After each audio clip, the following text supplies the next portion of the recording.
I think I'm live. Yes, it worked. Hello and welcome to Data Points with Dave. I gave my talk show a name, Data Points, because I like data. I like real data. You look on the internet right now, you find a lot of conjecture, you find a lot of emotion, and that's all well and good, but I think America needs to take a deep breath right now. Or maybe not. Maybe we're being told that nobody's taking a deep breath when in fact that's not really the case. It's not really the case. First and foremost, I don't know if my brother will ever see this, but shout out to him. He just got a new job working HVAC, and working on air conditioners in Arizona is not an easy job, but he's I don't know, he's an awesome guy, and I'm just real excited for him for his new job. And when I think about America, that's the kind of stuff that I still think about. I think about men going out and working hard jobs that are not glamorous, but produce a lot of wealth. Somehow we're able to keep ourselves going, even with the money printing. You know, I just read that I saw a meme recently that said that the dollar is worth half of what it was in 2013. Is that exactly right? I don't know. I'd have to actually. We have AI with us, don't we? Let's ask Grok real quick.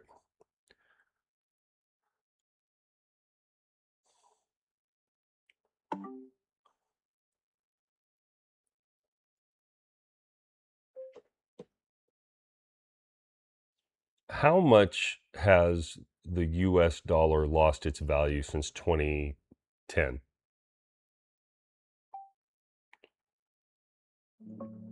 Since 2010, the US dollar has lost about 35% of its purchasing power.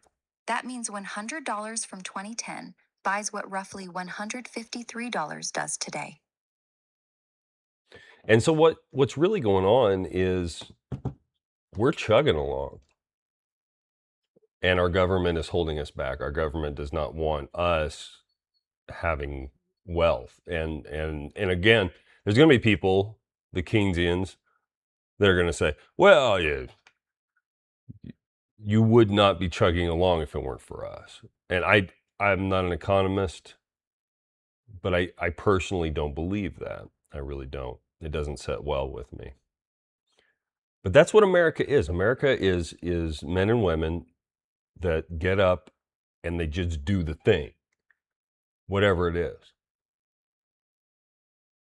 And part of the reason we work, or at least used to be part of the reason we would work, was so that we had autonomy, so that we had our own land, our own money, our own wealth, resources. And it's not all, America didn't used to always be about money either. It was literally about liberty. Not necessarily freedom, but liberty. Liberty to choose. And as we've watched that erode, politics has become such a means of entertainment for us. Now, how long has politics been completely fake? I don't know, but I think a while. I really do. And so what is this all about? What are we about? Who are we? A lot of people seem to be asking that question within the media. But at home, are people really asking themselves? At home, people are just trying to make ends meet. But we're up against the government. And isn't it interesting that we have a media that continually tells us we're up against each other at every turn?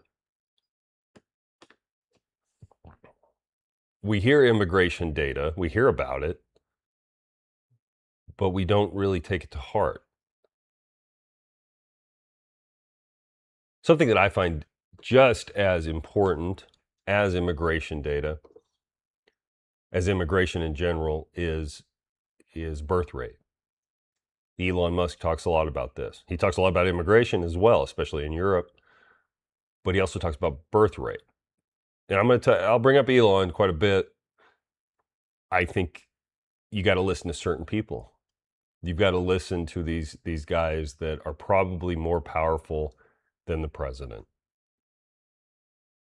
People like Karp, Amanday, Musk, Thiel. These guys can make decisions that change entire landscapes. Gates. And so I've been trying to figure out, I like to talk. I'm really good at talking. And I've been trying to figure out, what am I going to talk about? So I started out, if any of you have watched The Imitation of Christ, I read The Imitation of Christ. I thought, if I'm going to start talking on camera, first of all, I need to get used to it. This has always been a dream of mine. And I would like to take it from a hobby to a career, but, you know, that's easier said than done. But I started with Imitation of Christ because it's true. And I don't know if any of you saw, I don't know if even anybody's watching. I'm going to try to not pay attention to the numbers on Rumble. But I don't know if any of you saw the recent spiel given by Tucker Carlson. It was really good. He had a 10-point kind of a manifesto of how we fix America, and he's spot on. And number 10 was unify.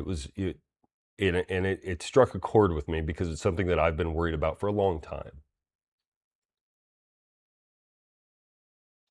Do you think that people would be nearly as afraid of AI if it weren't for movies like Terminator? I don't know. I think stuff like that's good. It's good to have warnings about technology and about where humanity is heading.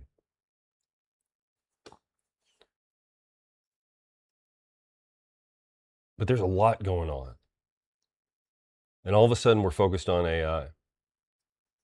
We're focused on AI. We're focused on something that is creating jobs at the exact same time that the dollar just lost 35% of its value in 16 years. That's what we should be talking about. We're worried about artificial intelligence at a moment where, talk about data, we're seeing time and again new data coming out. I just saw, I think the number was 430%. Miscarriages are up 430% among people who got any variation of the COVID shot. I think it's it may have just been a study on Moderna and Pfizer. I'm not certain. I can pull it up. I don't know how to screen share yet. I don't even know how to put this on Apple yet. I am flying by the seat of my pants. And that's okay. That's all right. We'll get through it. I'll get through it because I have told myself I'm going to do this. All right. Today, I want to start with a news story that I found on Drudge. I've been a Drudge Report addict since probably around 2003, 2002, somewhere around there.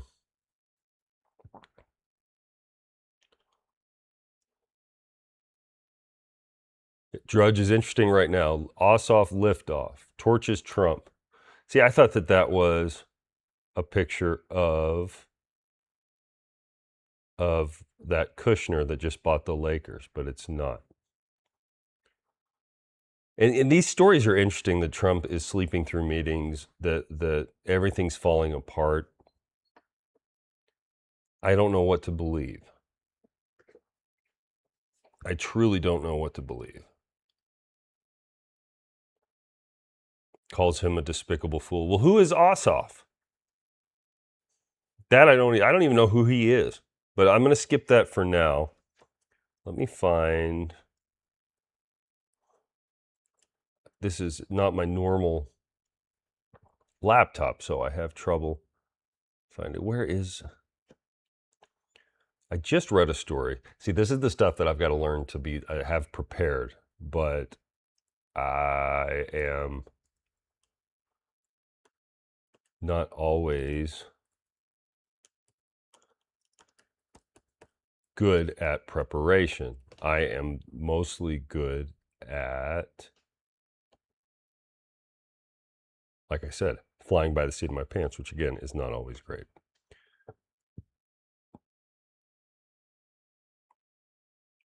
So McConaughey just met with the Pope. And he said some interesting things. Oh, I don't want to see video. Where's the news story about it?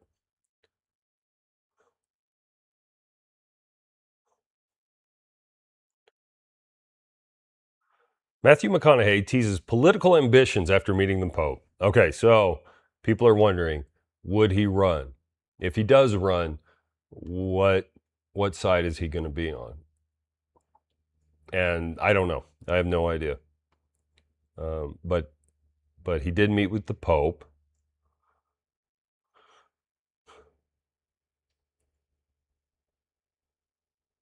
While in Italy earlier this month, the rivals of Amzia King, actor, greeted Pope Leo during the pontiff's weekly general audience with the public at St. Peter's Basilica in Vatican City.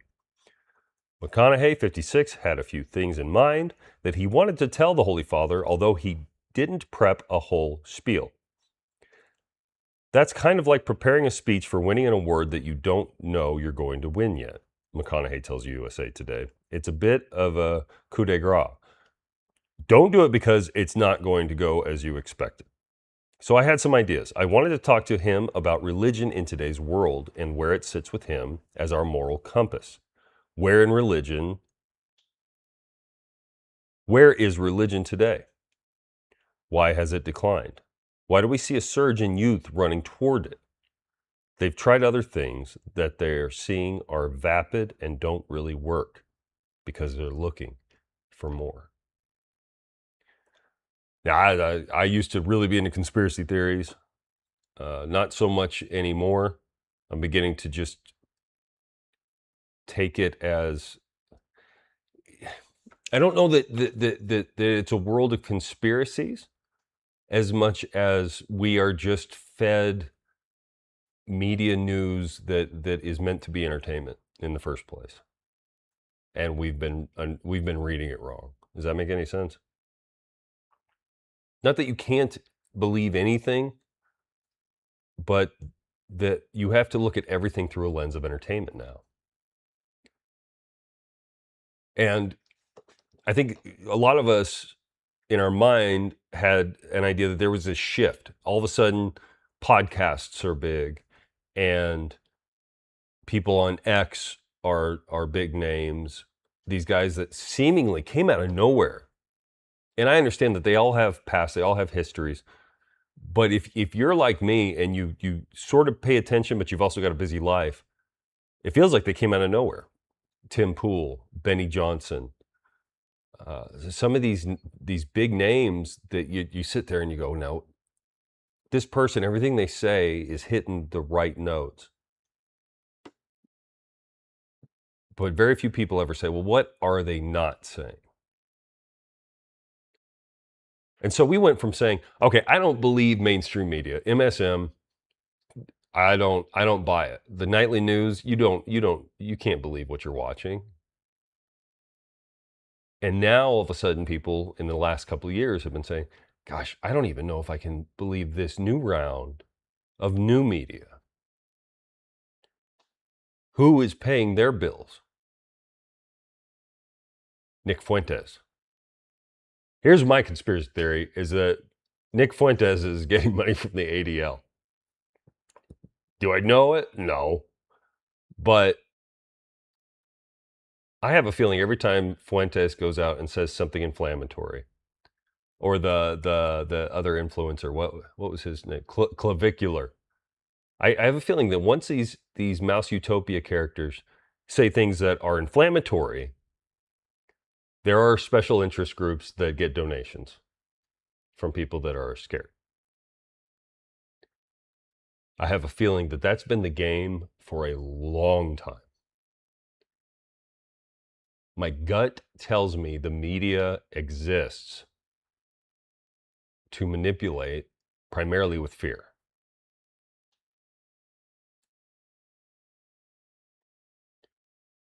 And this is where I don't know.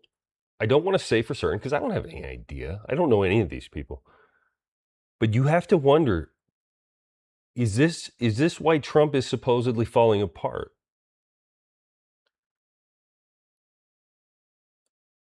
Is there more to it? Is this a lifting of the veil? Is that what he's really up to? Where say he was doing exactly what he said he would do, and in a lot of ways he is, but in some very important ways, a lot of people point out that he's not.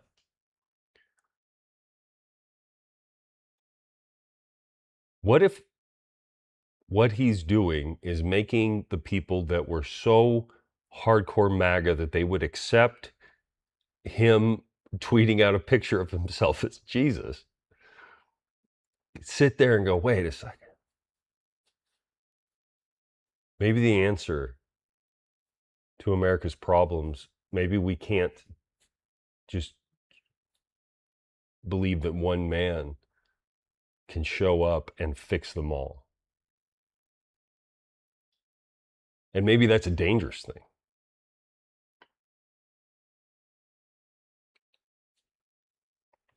I know a lot of fellow Catholics that think Nick Fuentes is great. I don't know them. I know them mostly. I used to listen to Spaces on X, and you would hear some influential Catholics, people had a lot of followers. They would get on there and they would say, "Oh yeah, like what Nick said."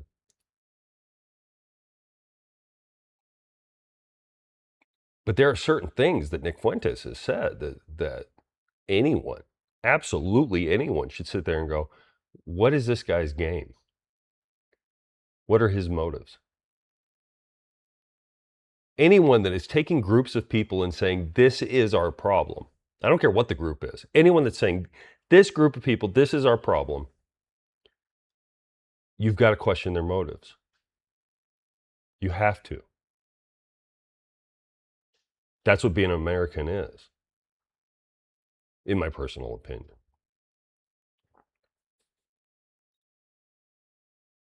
I've said this to a lot of people when they tell me their conspiracy theories, that there are groups that are plotting either to take over America or to I trust me, I see the replacement theory stuff, and then that you see the UN documents that say this is how you replace a population. You couple that with COVID and the shots and the reports that myocarditis and turbo cancers are up maybe thousands of percent in Europe and the United States. And yeah, you sit there and you start asking some serious questions.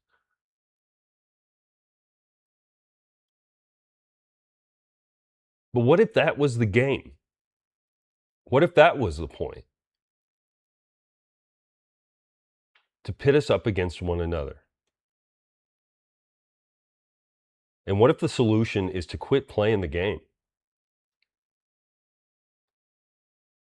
What if the solution is to band together no matter what?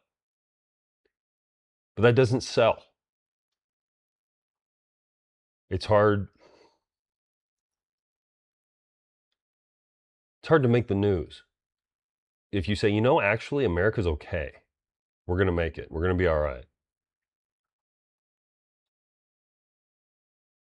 That doesn't make the news. Fear makes the news. What McConaughey said here, where is religion today? Why has it declined? Why do we see a surge in youth running toward it? They've tried other things that they're seeing are vapid. He is spot on. And don't really work because they're looking for more. Spot on. Go talk to Gen Z. I think maybe we're reaching a point in America where you can be okay. You know, nobody's even with 35% inflation in 16 years, which should be a major problem, but somehow it's not.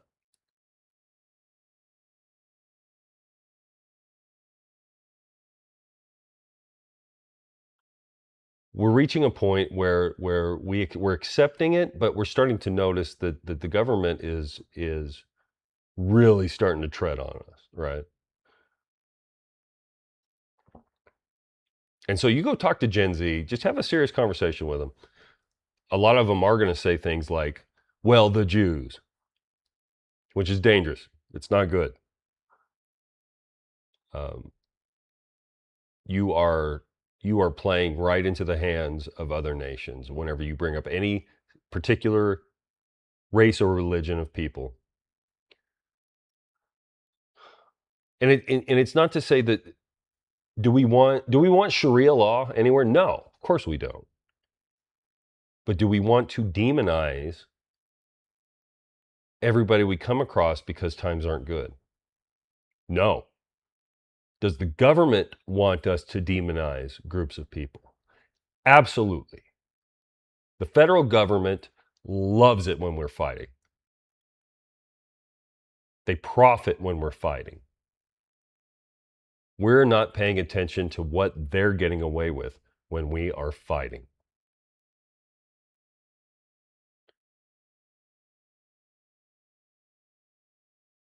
And there's a marriage right now. In political science, we call it the iron triangle. It's the link between lobbyists, corporations, major corporations, which many of them are multinational, which is important. Multinational corporations.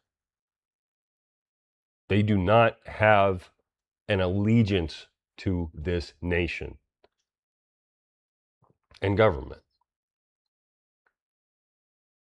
And they call it the revolving door. You move around the iron triangle. And it's called the iron triangle for a reason, because you can't, in our system right now, at least we are led to believe this.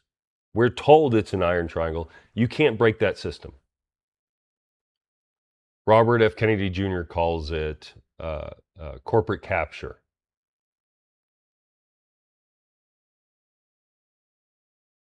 And we're so distracted. We're so worried about every new little story that pops up. Or we're so worried about groups of people that we don't mobilize locally in our local politics. And that's a problem. That is a serious, serious problem. And these younger generations, Gen Z, Gen Alpha, they're turning to structure and institutions. Because the institutions that are supposed to be running this show, they look like clowns at the moment.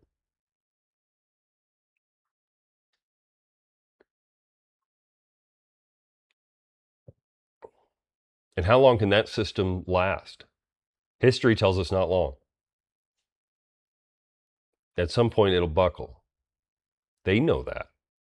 You don't think AI, Elon Musk shared a meme of a monkey trying to use a hammer on a nail. And he posted, "This is what humans look like using Mythos from Mythos's perspective," or something to that nature. You don't think their AI is telling them some things?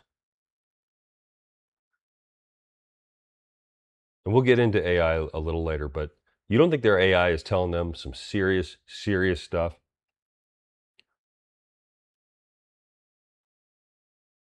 You don't think that they're preparing for whatever that AI is telling them?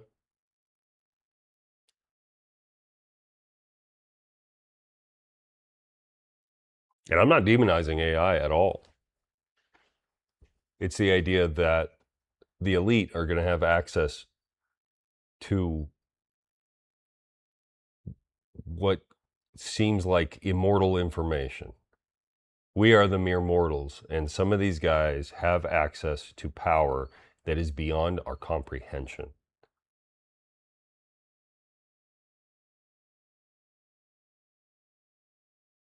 But God works in really cool ways, mysterious and cool ways.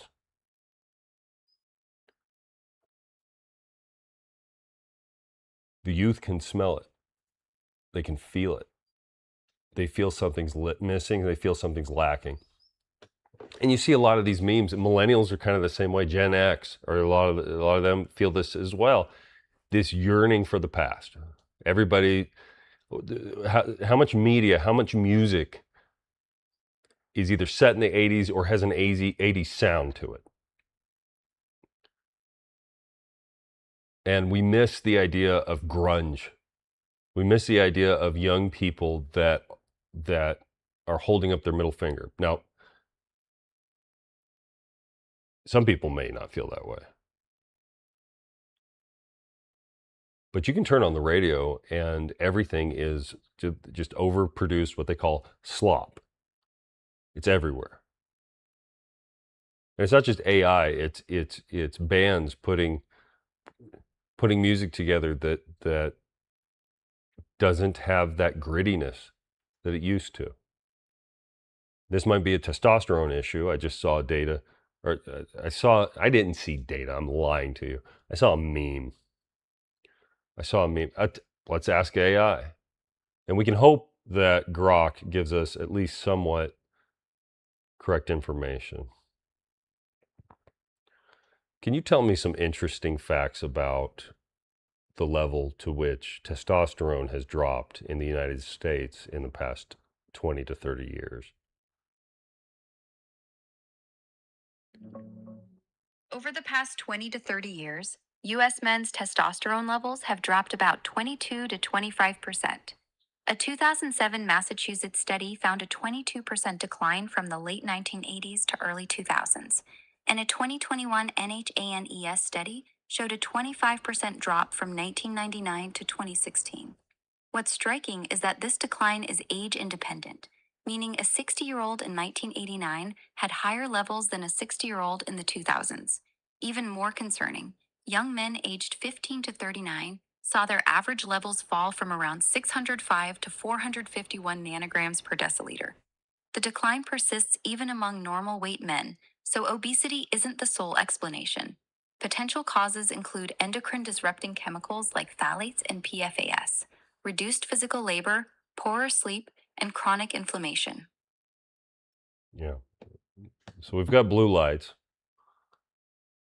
which we know disrupt REM sleep constantly in our face. And I don't want to go on and on about that stuff.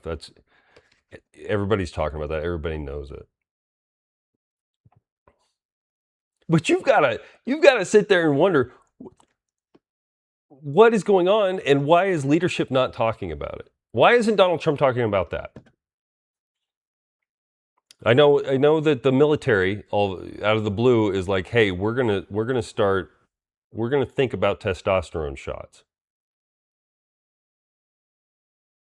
And for one, for me, I start thinking about the amphetamines that the Nazis would give their soldiers. Now, is that a fair comparison? No, because the military is fighting something endemic, something maybe not endemic. We'll say an epidemic of testosterone loss across the United States. They're not, I don't think, trying to create some sort of super soldier.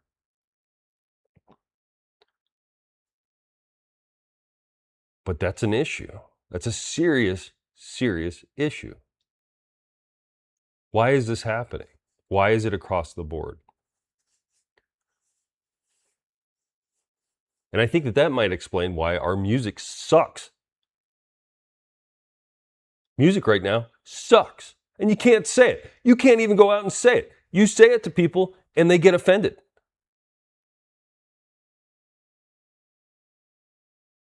What happened to rock and roll? What happened to rock and roll lifestyles? What happened to being rock and roll? Where'd it go? Is it simply a testosterone issue?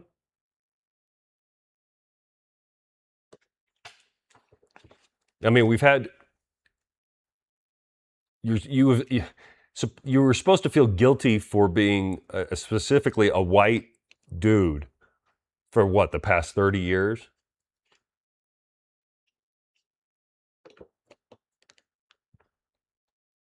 To what level does just having a communist upbringing, which I'm not going to say our upbringing has been communist, but it's been a little bit socialist. A lot of bit socialist. If you go to public school, you get a socialist education.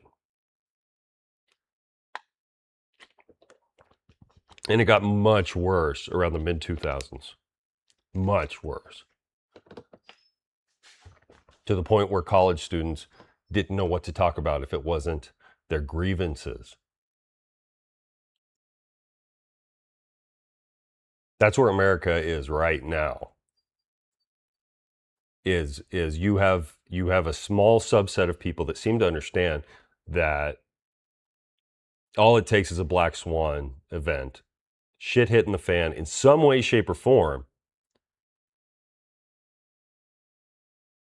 and socialism is going to swoop in.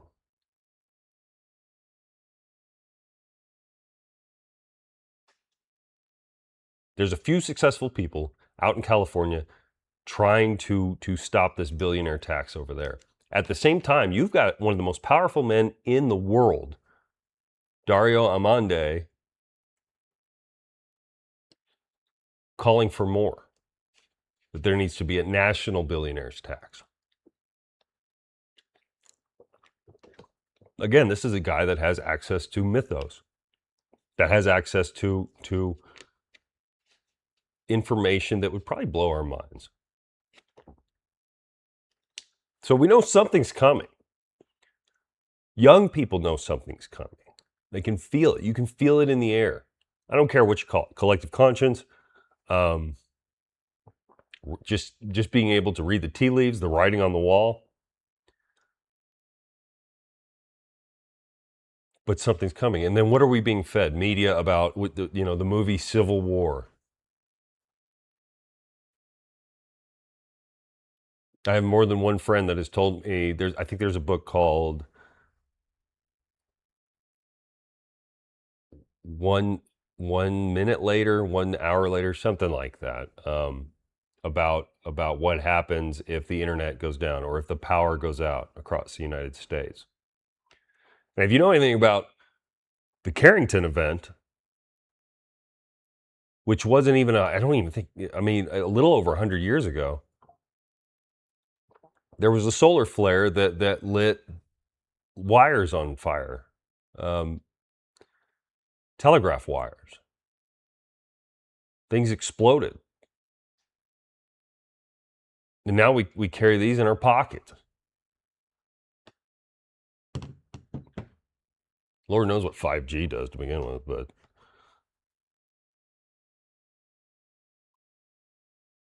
you have some sort of event, something, like I said, a black swan. It could be AI, it could be anything. People are primed to say, I've got the answer. But people with actual humility are starting to turn to tradition. In a moment where every AI boss across the board is telling you to be ready for what's coming next, people are running the other way and saying, no, I want to know what came before me.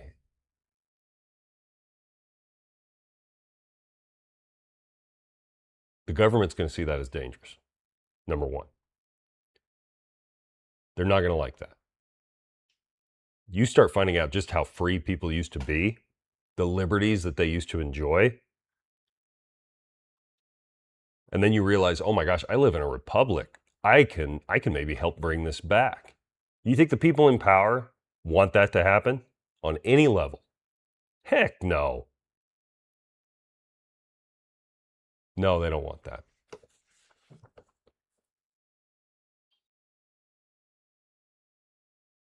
And it's not that all the people in power are bad people. It's just we're dealing with nature. We're dealing with human nature, one of the most dangerous things that God ever created.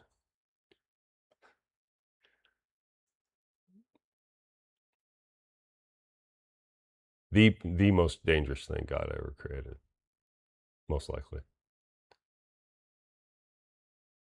But we have a loving God. People can feel that too. Young people can feel that too. And that's why McConaughey is spot on. You can tell this guy talks to real people. You can tell his head is not in the clouds. He's down to earth. And no matter what party he runs with, if he runs, no matter what party he chooses to run with, you got to pay attention to this guy. You guys. Plus, he's from Midland, Texas. I went to high school in Midland. Some really cool people from Midland. It's an oil. It's Midland, Odessa are the oil towns of the United States. At least if you're from there, you see it that way. Tommy Lee Jones is from Midland. Woody Harrelson is from Midland. The band Explosions in the Sky are from Midland. Some cool people from Midland. And I don't know that he's from there, but he lived there for a brief period, kind of like me. He says, nowadays, young people are looking for some structure. They're trying to get more than what the world around them has given them. McConaughey adds, it's a good reason to pick some things out of religion for sure. Now, he's not Catholic, at least he doesn't claim to be.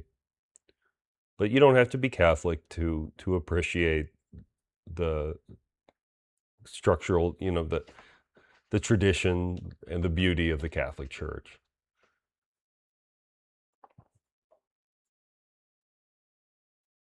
Just like I don't have to be LDS to appreciate the structure and the beauty of the Mormon faith and what they've done. You have to stand in awe of it and be respectful toward it. And I think that there's something important there where if we can all start being honest with each other and respectful with one another, and break out of our in groups. People call it tribalism. And for the most part, they're right. Tribalism is not something that you're taught. It's kind of the natural, you talk about Mother Nature, tribalism is the natural way of man. When the Founding Fathers came along, they recognized it. Specifically, read Federalist Paper number 10, where Madison talks about factions. This was a big fear when they created this nation, was how do we break people from this? Racism, tribalism, whatever, thinking that your religion is the religion and the other ones are all foolish, anything like that can destroy a nation. And a strong republic can only be destroyed by itself, right? And you think our enemies don't know that? You think China doesn't know that? And when I say China as an enemy, I'm talking about the CCP. Same way Almond Day does. It's fascinating, absolutely fascinating to me that Dario Amodei has the balls to tell people, hey, we've got to keep AI up to snuff against China because of those dirty socialists. By the way, we need to tax billionaires by like some giant percentage so that we can make sure that this all keeps going according to plan.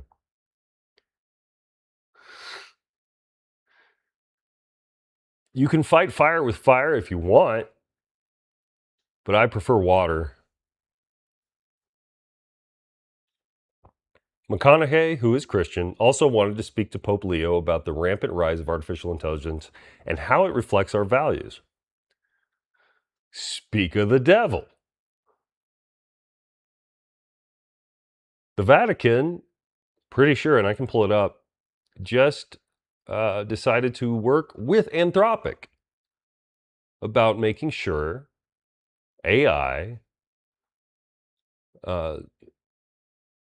protects humanity and human values first and foremost.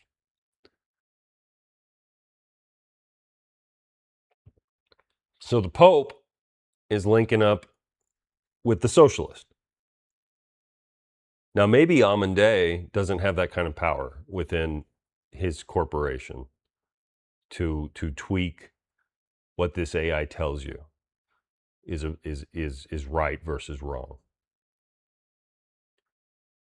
But that's interesting. It's something to absolutely keep in mind.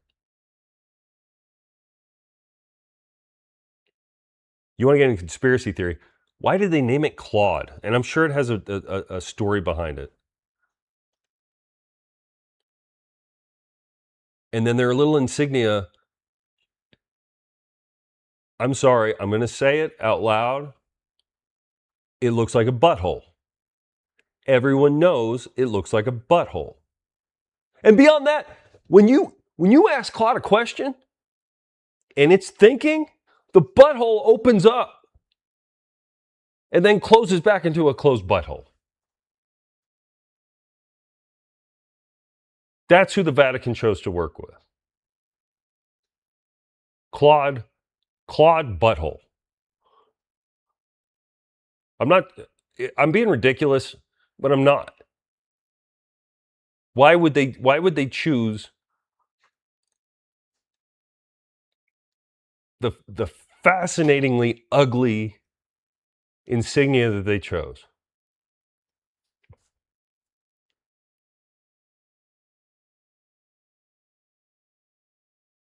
Every major religion has some beautiful symbol.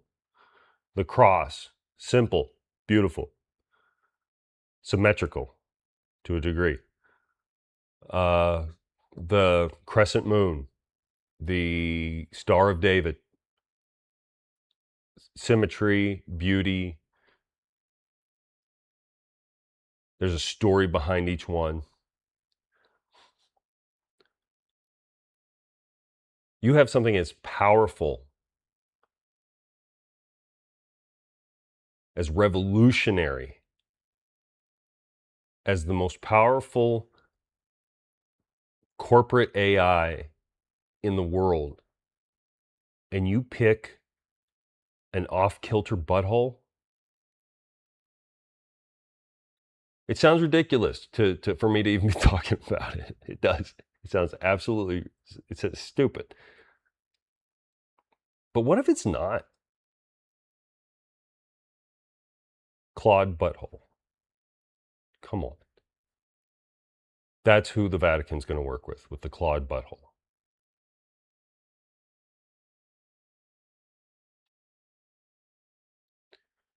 And this is a pope that just excommunicated a bunch of people that were trying to keep alive a conservative faction of Catholicism. He put his foot down. That is his right. I don't know enough about it. But what McConaughey is pointing out is that young people are looking for tradition, for structure, for rules, for laws that speak to nature.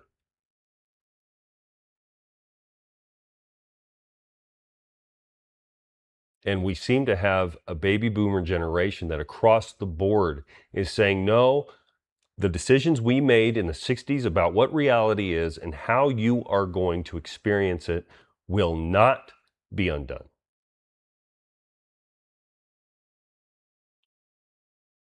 And AI is going to give them the power to make sure that that sticks.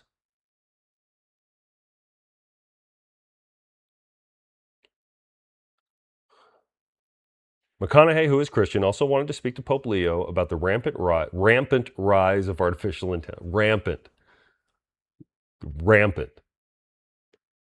anything that talks about AI, they try to scare the shit out of you.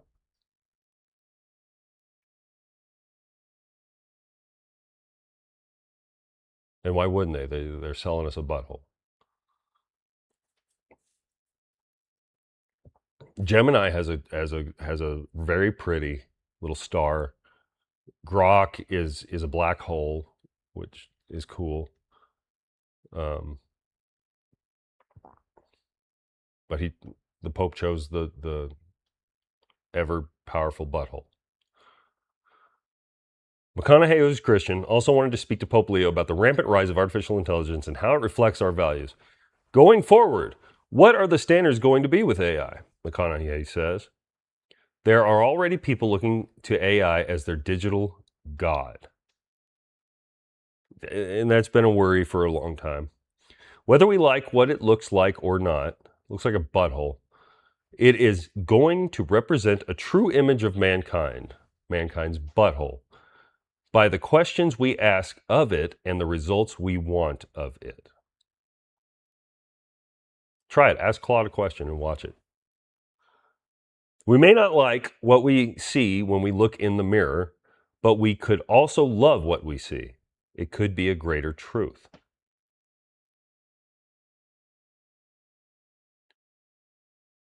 It could be a greater truth. Why isn't it the greater truth? Why don't they flat out, hey, we have this really powerful thinking device and we're going to have it tell everybody the absolute truth right now. Let's do it. Crank it up. We'll go live. We'll talk about it. We'll discuss it. And if you don't believe what it says, then we can talk about that. Why don't they do that? What are they molding? And not only molding, but then they make these grand gestures of oh man, we're creating something really scary. We're creating something that could just it could kill everyone. Anthropic just made an ad that starts out with gravestones. And I don't know if something, if all of a sudden it takes over a bunch of deadly drones that we don't even know exist somewhere and they fly around and just kill everybody. I don't know who's going to bury us. Maybe Tesla bots.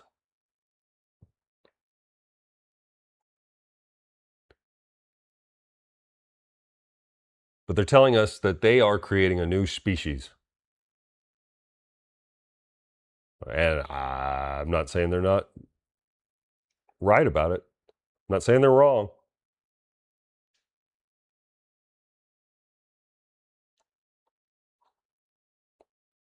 But what's with the lack of communication? The lack of open discussion?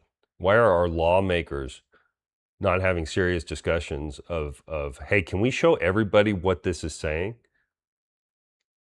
here in a republic? And I'm a hypocrite. I haven't written my lawmaker. My representative is Congressman Gosar, who is awesome in my personal opinion. The guy is, I mean, you could not ask for a better congressman. That's part of the reason that I love living in Northern Arizona. But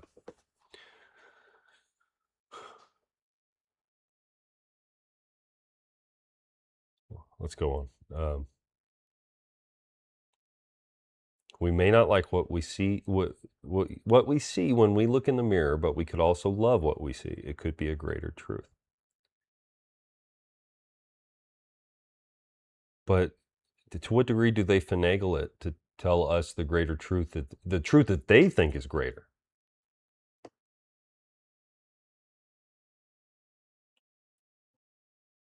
Grok supposedly, at least, X over at XAI, they supposedly, I guess, share their algorithm. They say, look, you can see how we set this up. But I've seen Kim.com post where he can ask for Grok to say something mean about every nation state on earth, and then you get to Israel and it won't do it.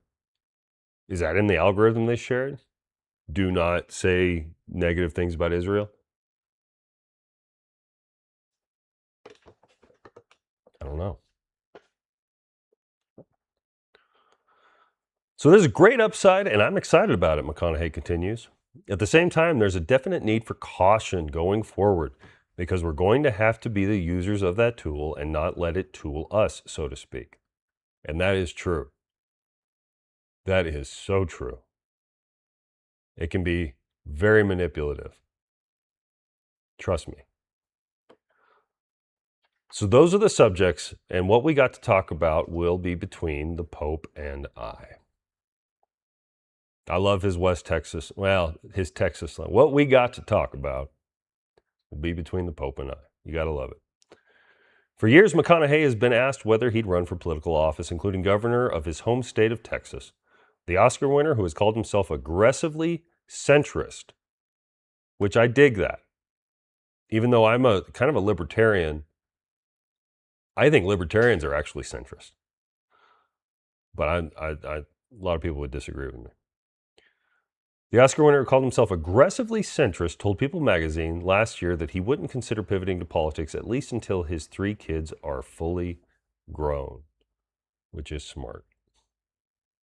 McConaughey remains diplomatic even now when asked by USA Today whether his meeting with the Pope changed his perspective on running. Look, I don't want to try to sound like Matthew McConaughey. Look, I'm going to use this word religion, even though some people are going to tune out when they hear that word, McConaughey says. Life is essentially a religious experience. Awesome. True. True. And everyone would be better off if they'd start looking at it that way. There's a lot of things we can learn about living life, how to treat others and how to treat ourselves, through religious texts and teachings. Even though I agree with the separation of church and state, the values of those should bleed down into the values of any political system. Absolutely right. And that was the point. That was the point of the Bill of Rights, that our natural rights come from God. We were the first nation to create a document that said we are dedicating all of this to God. And look where it got us. Even though I agree with the separation of church and state, the values of those should bleed down into the values of any political system. That's another very American thing people don't realize. The notion that we want what we have for everyone. It's been bastardized to the degree where we've picked and chosen very specific countries to go to war with in the past 50, 60 years. Where we say, these people, we're going to free them. So our empathy has been used against us. There's zero doubt. And people on the right now are starting to wake up to the idea that there's a war machine here. Excuse me. Talk about that iron triangle. When your corporation wants access to resources and you've got access to lawmakers,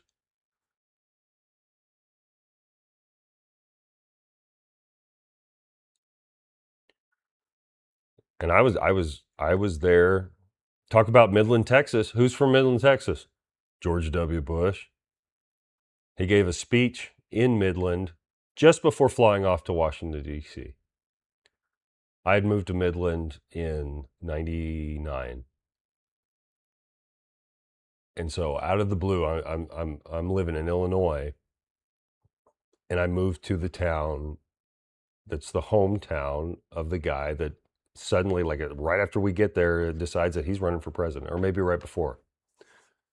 I was exciting. I was a political junkie. It's a junior in high school. And I was a political junkie. It was so exciting. And so I actually got to be there when he gave this big speech, Lee Greenwood shows up and sings, president flies off, and then, the rest is history. It was exciting. It was so cool. And then when he was at 30% approval and his 8-year term was up, I was in Midland when he got back. He gave another speech in Midland, Texas. Lee Greenwood sang there too. And it was, I don't know, I was such a big fan. But now I look back, like I think a lot of Republicans, and you sit there and you go, what was that about? What was that for? You ask yourself. Anyway, I'm digressing, which I told myself that once I started doing this daily that I would not digress kind of like I have been, but such is life.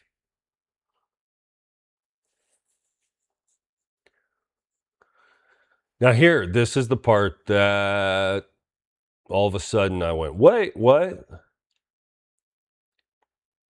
There's still a constitution out there to be written that all religions could agree on, McConaughey adds. What? I'm going to read it again. There's still a constitution out there to be written that all religions could agree on. Yeah, it's called the Constitution of the United States of America.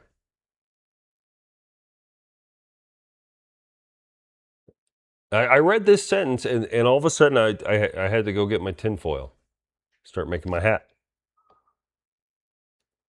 What's he talking about? Like I said, he acknowledges people are looking to tradition. They're looking to the past. But again, you've got these guys like Amande and the Claude Butthole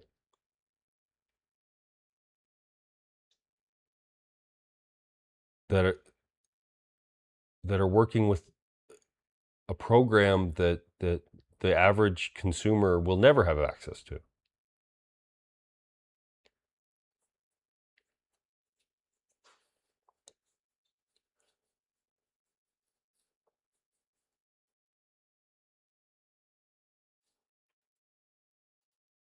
And you want somebody to come along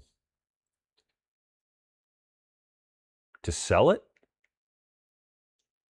Who better than Matthew McConaughey?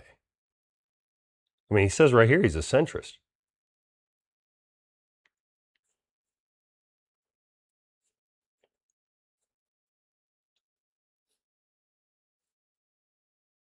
There's still a constitution out there to be written that all religions could agree on. No, Matt, it exists. It's called the Constitution of the United States of America.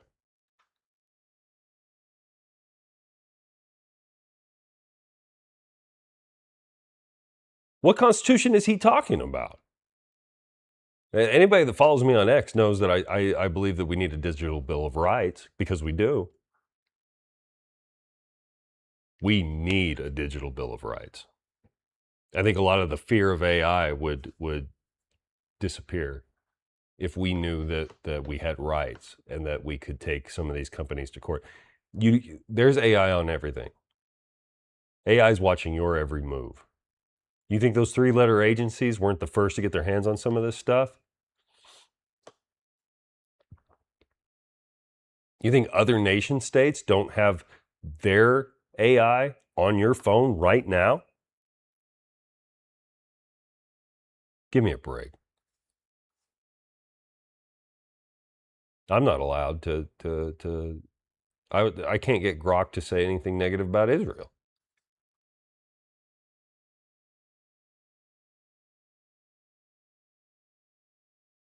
Why in a million years would they not?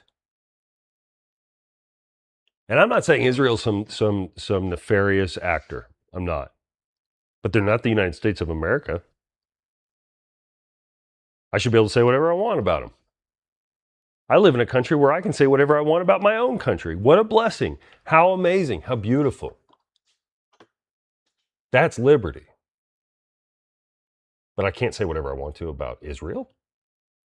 And then I'm supposed to believe that other nation states don't have their, you don't, what can this AI create? If it can cure cancer, that's the new thing now. Oh, if it can cure cancer, it can create viruses. Well, why are you creating an entity, an egregore that you can't control, but it can do these wild things?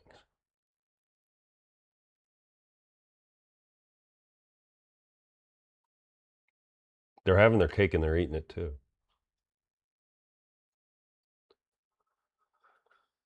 Read it one more time, and I really just can't believe that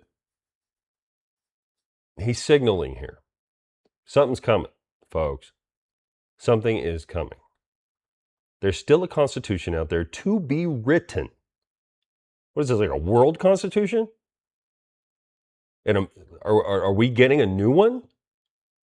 Is AI going to give us this amazing document that's going to bring world peace? Because that sounds like Revelations. There's still a constitution out there to be written that all religions could agree on, McConaughey adds. There's so much commonality. Yeah. You know, the golden rule is pretty cool. But anyway, there's so much commonality. It's a constitution that I'm excited about seeing. I don't know, maybe even adding to or working on. That would be a great thing to share.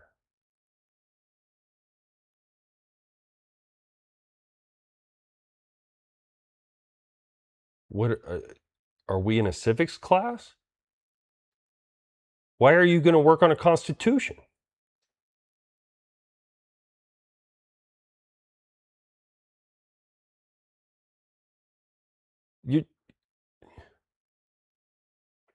You're the guy from all the romantic comedies in the mid 2000s. Why are you working on a constitution? No offense. And who's this constitution going to rule over?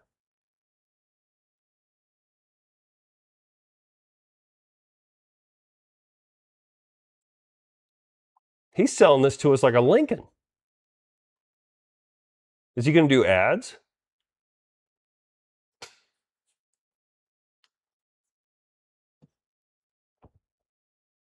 So right now we've got Amande, the guy who's going to fight communism with communism,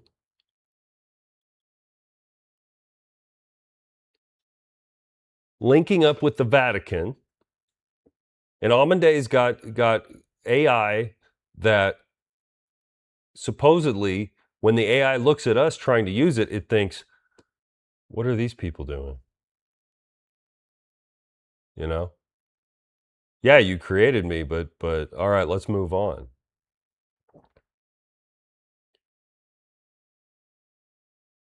So that AI is linking up with the Vatican?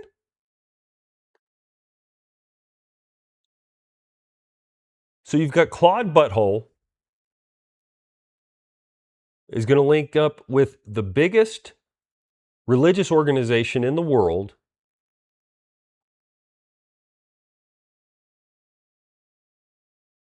and then the media that we get about it, the way that we are fed the story, is through an actor who has been toying with that, aw shucks, can't we all just get along politics for over a decade now, or at least around a decade.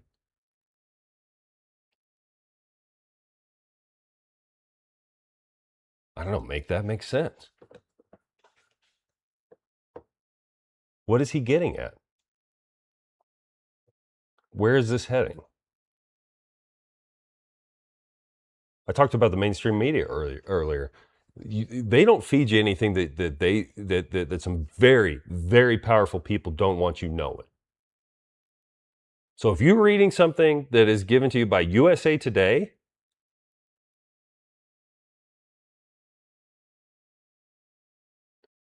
and again, I hate to be generational about it, but that's kind of where we're at right now. The baby boomers, they read USA Today and they think, "Wow, this sounds nice. What a nice guy." And maybe right now, after COVID, after everything in this tumultuous season, post COVID, none of us trust anything or anyone, which I think is overblown. I really do. But we're told that, right?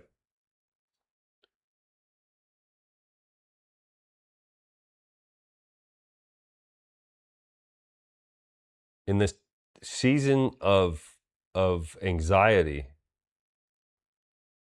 age of anxiety,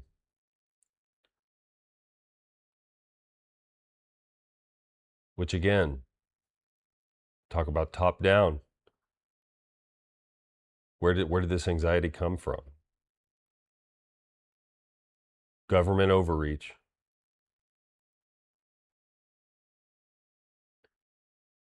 Who was pumping money into that Wuhan lab?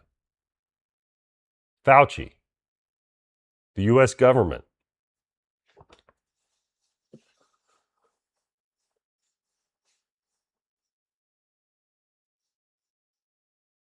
Who is demanding that the US government now step in and police AI? Ammon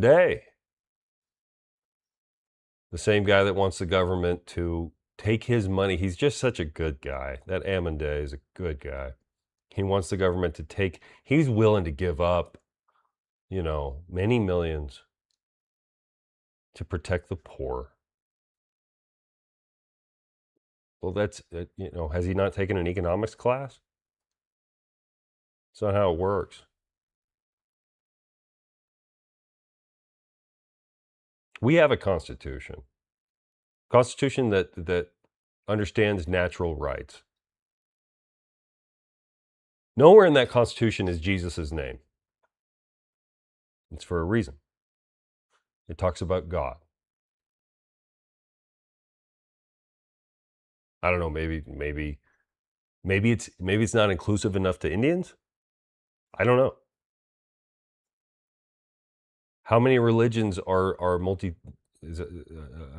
multi-theistic? I know monotheist is you believe in one God. I guess multi-theist. How many of those exist anymore? Most successful people have grown beyond that. They're a little smarter. We are not the Greeks or the Romans.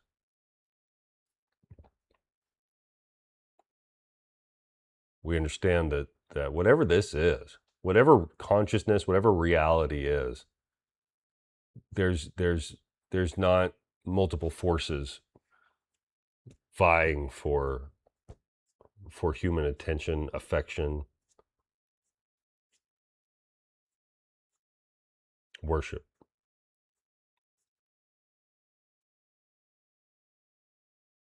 So any religion that you would want to take seriously is monotheistic. Our Constitution is monotheistic. Our Constitution is about God.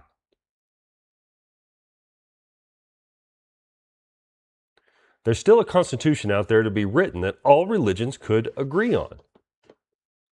Why do we need a Constitution that all religions agree on?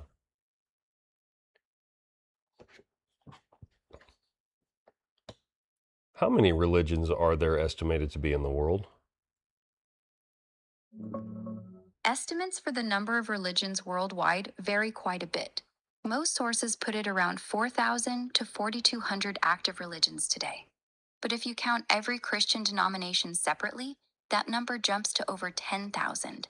And some scholars even suggest the total, including all historical and tribal faiths, could be as high as 50,000.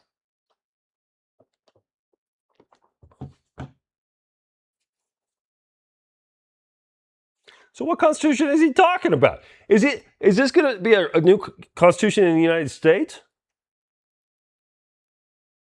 Have we reached that level of human understanding where and just we're just so amazing now?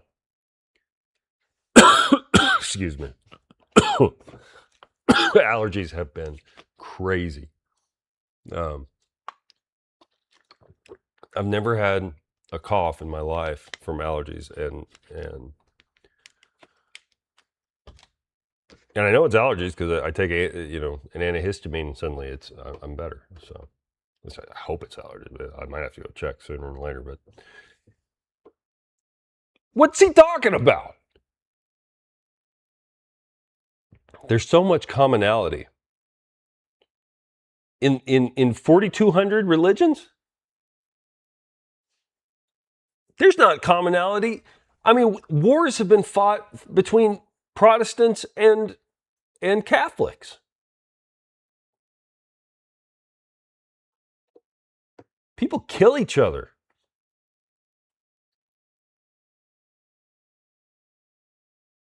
And you're going to tell me that the 4,200 other religions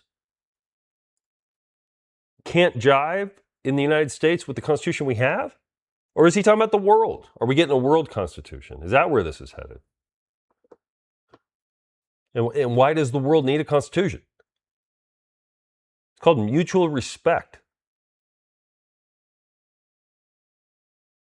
It's the understanding that you don't mess with people and they won't mess with you, or at least you hope.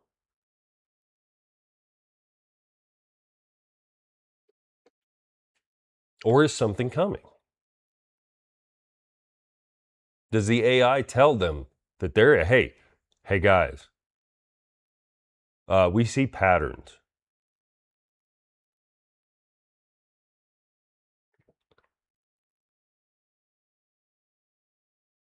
And if there's something coming, they need to tell us.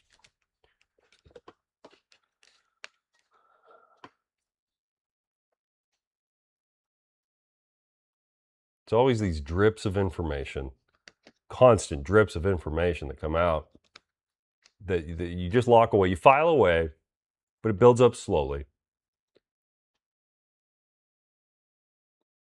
The latest one was what happened to these UFO researchers as it all disappeared or died.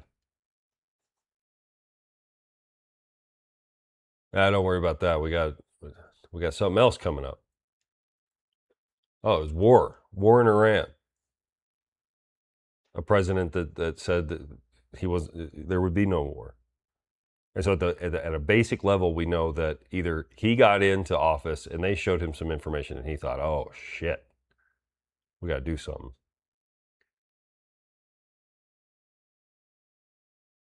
Or he was just saying whatever he had to do to get elected, which makes him just like every other politician that's ever existed. I don't know.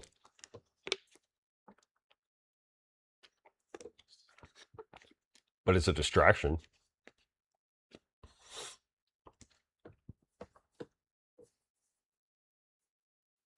It's a distraction. You've got some lawmakers that will not shut up about Fauci.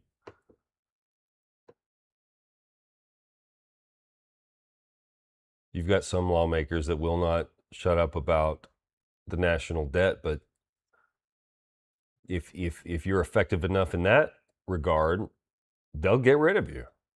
Thomas Massie, gone.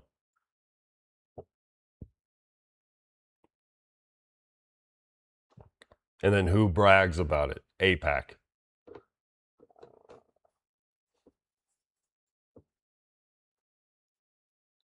And so it looks, you know what it looks like. We all know how it looks.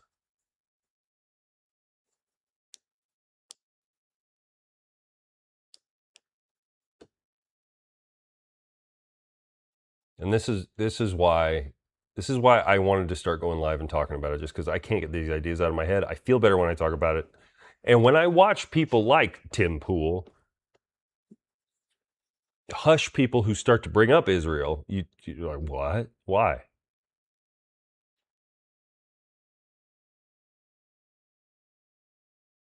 Or you watch Fuentes or listen to Fuentes and you hear him talk about the Jews. Who the hell are you talking about? Talk about your American brethren.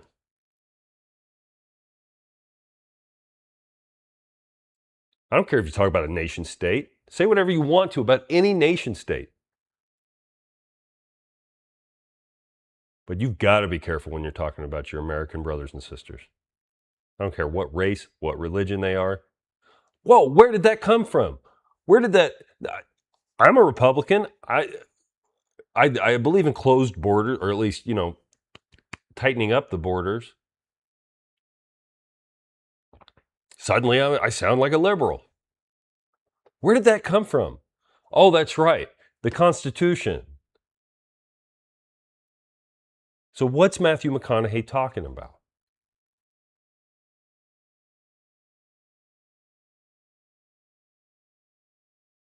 Why is this the spiel? This is the entire article. That's it. That's it. Well, Mr. McConaughey, what are your thoughts on war? What are your thoughts on water?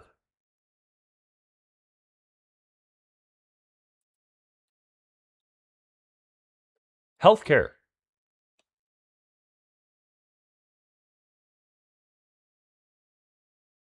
No, he's gonna go talk to the Pope about the AI.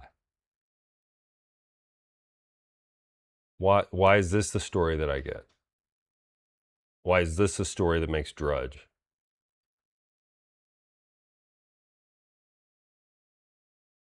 Drudge is interesting. Drudge is fascinating to me. Absolutely fascinating.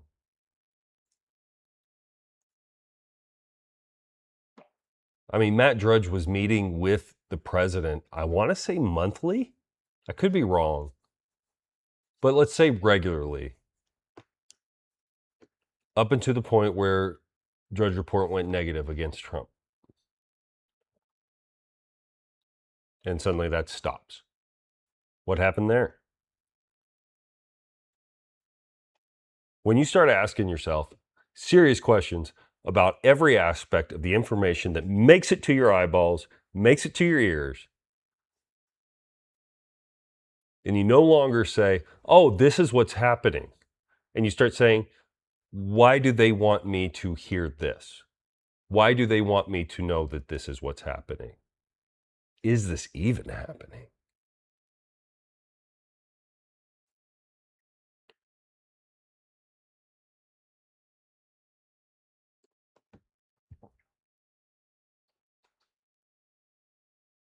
And so right now the media is pretty anti-AI.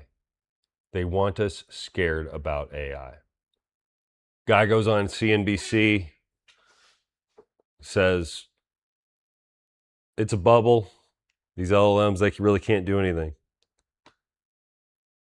It's going nowhere. At the exact same time, we're being told that AI is going to work with the Vatican. What did the Pope say about AI?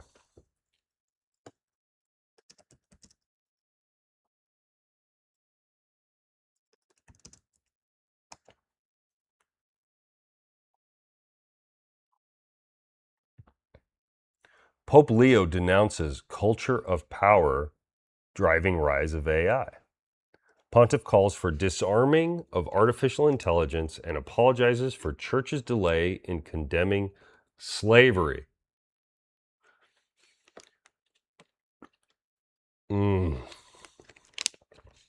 Goodness gracious. Isn't that something when you say you're sorry for not saying something? Has the Pope apologized for telling everybody to go get the shots? I guess that was the other Pope.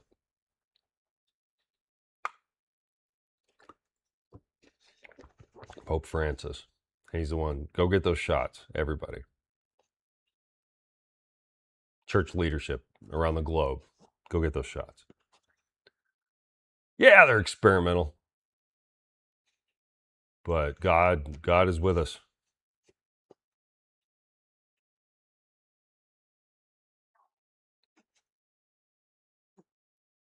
All of LDS, the Mormon faith, told to go get the shots. One of the most libertarian-leaning religions you'll ever find. Told people to go get the shots. Told their followers, their flock, go get the shots. Has the Pope apologized for that yet? I mean, we want to talk about data. I named this talk show Data Points because data might matter. Reality might matter. Pope Leo has denounced the culture of power, driving the rapid rise of artificial intelligence while warning that the technology must be subject to the most rigorous ethical constraints as it infiltrates it's infiltrating. Now that's true, it is infiltrating. But again, this is a news story, once again, written in a way, in a manner to drive fear into your heart. As it infiltrates everything from work to war. It's infiltrating. There's not people making decisions to use AI. It's just showing up and it's taking over. It's running the show. There's no human element here. We can't blame people for what this AI is going to do. Right? We need constraints. Why? What is it saying? What is this ultra powerful AI saying to people? Why can't we just flip it on and ask it some questions publicly? Let's do it publicly. Fire up Mythos on the House floor and let's ask it some questions. Let's say, what is God? What's your best guess, Mr. Mythos?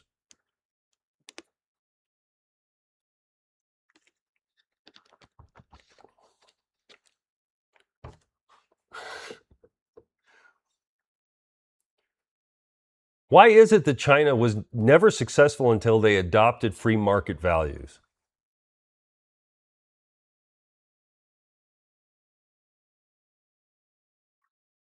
Hey, Mythos, why has testosterone dropped by 22% since 1980? I don't even believe that data. I think it's more.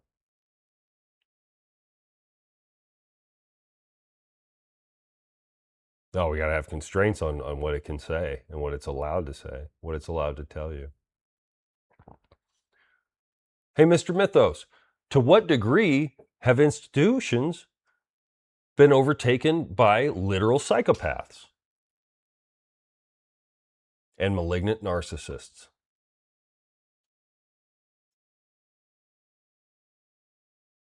Mr. Mythos, what normally happens in societies that become that corrupt?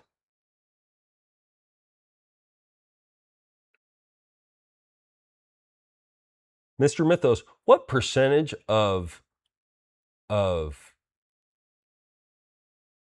law that is made, what percentage of legislation is a direct result of pay for play?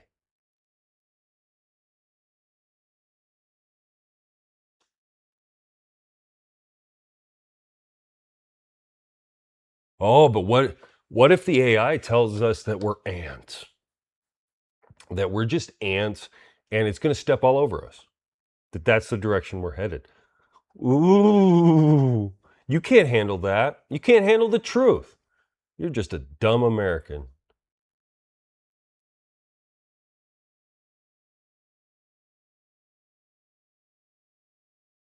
This AI is so powerful that it thinks for itself and it recreates and it created its own language. Now it's talking to itself and we don't know what it's saying. Turn it off.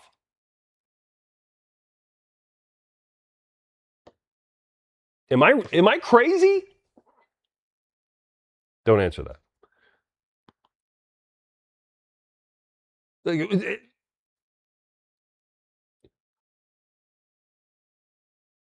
What am I missing? What am I missing? Let's do it. Crank up Mythos. I'm sure there's a big lever for it. If you've got the millions it takes to have Mythos, if you can afford it, if you're a nation state that can afford the Mythos, I'm sure it shows up and with a giant lever. And every time you ask it a question, you got to pull it down and crank it up. And there's this giant. It probably comes with an IMAX screen, and it fires up, and then it looks down. It's got some Orwellian face, or maybe it looks like Apocalypse from X-Men, and it looks down. Who doth awaken the Mythos?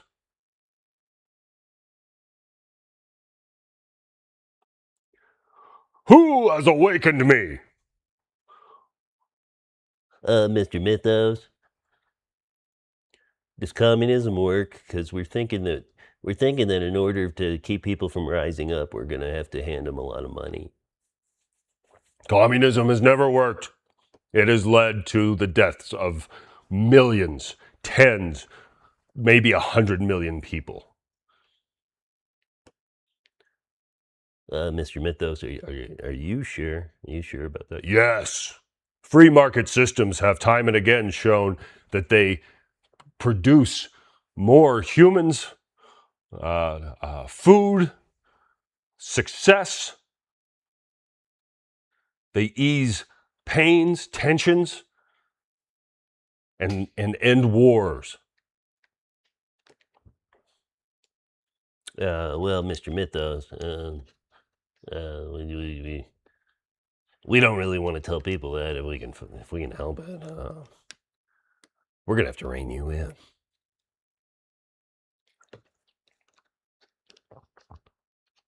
No, you've got vested interests. You've got vested interests. And that's all there is to it. Mr. Mythos, has Israel been mistreating the Palestinians, do you think? Oh, fuck yeah. Jesus, have you seen it? They're running around with little dead babies. I mean, I can pull the videos up right now. Would you want to see them? No, sir. No, it's fine. It's fine. We're good.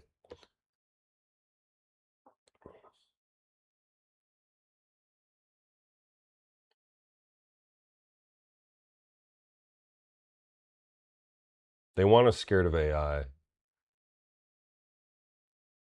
or each other. And each other. And each other. They want us scared of AI and each other. They want us scared of one another. Who made this AI? Who put this together? Evil engineers. Give me a break. And trust me, I absolutely believe that there are some bad actors out there that are going to push the envelope until something goes wrong. I have zero doubt. That is human nature as well. Again, you get psychopaths. Psychopaths exist. But so does God. What's wrong with having a little bit of faith? Well, we can't have faith until we have a constitution that acknowledges all of them. Oh, really? You don't think there's people out there that look at religion and they go, I don't know if I'm big on the social side of this thing, But I tell you what, I sure am appreciative of God and all He's done for me, that I get to exist, that I can still breathe the air and drink the water, that there's hardworking people around me, that because of their labor, because of their risk taking, I get to enjoy the better things in life. I had coffee this morning. It was delicious.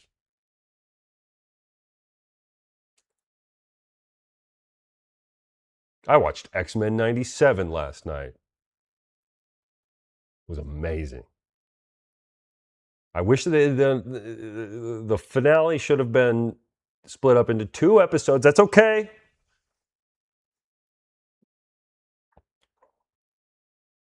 Just to have media be good again. Oh, so much fun. So much fun. It's been lacking. We've been missing it. And it's getting good again. I watched Masters of the Universe with my kids.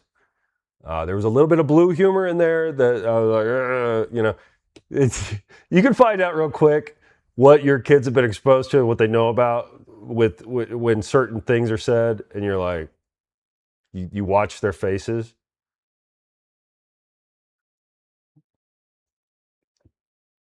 But for the most part, it was a cool movie, especially for a He-Man, someone who grew up with He-Man. I grew up with the X-Men.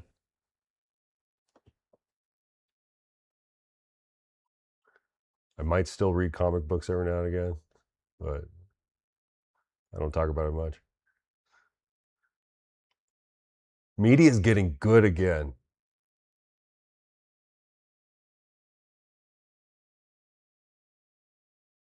And it's not catering to people anymore, to specific groups. At least it doesn't feel like it is.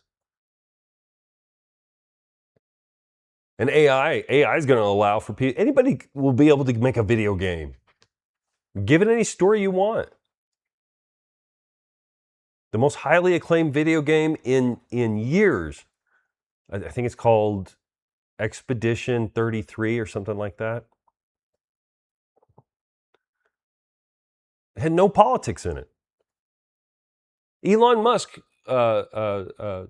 tweeted to, I want to say the guy's name was Weiss,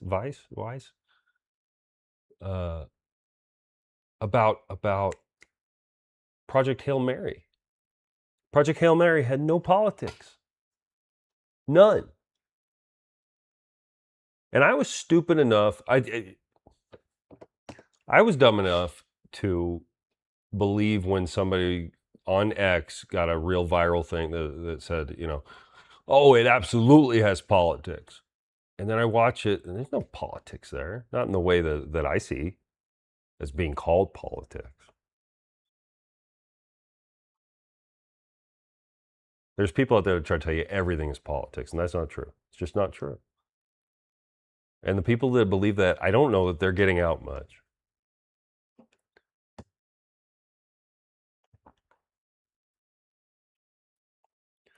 In his encyclical, the first major text on safeguarding humankind of his papacy, we have to be safeguarded by the elite. What? Can you not safeguard yourself? Can you not safeguard your own family from AI? You don't have that power?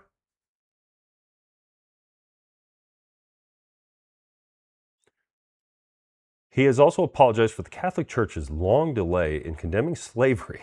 What? Which slavery? Which slavery? Everyone's been enslaved at some point. And if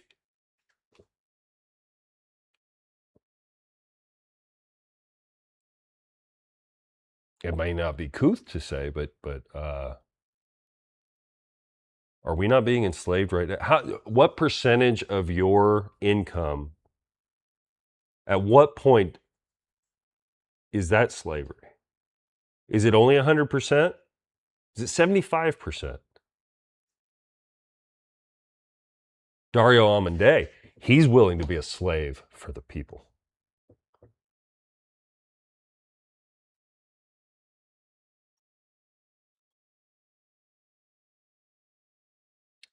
You know, that's the answer. That's what's going to get us there, is taking the smartest, the brightest, the hardest working, the ones that have risen to the top, and just giving it to them and handing that money out. Hopefully to the new immigrants that come in and need a lift. They might need some help.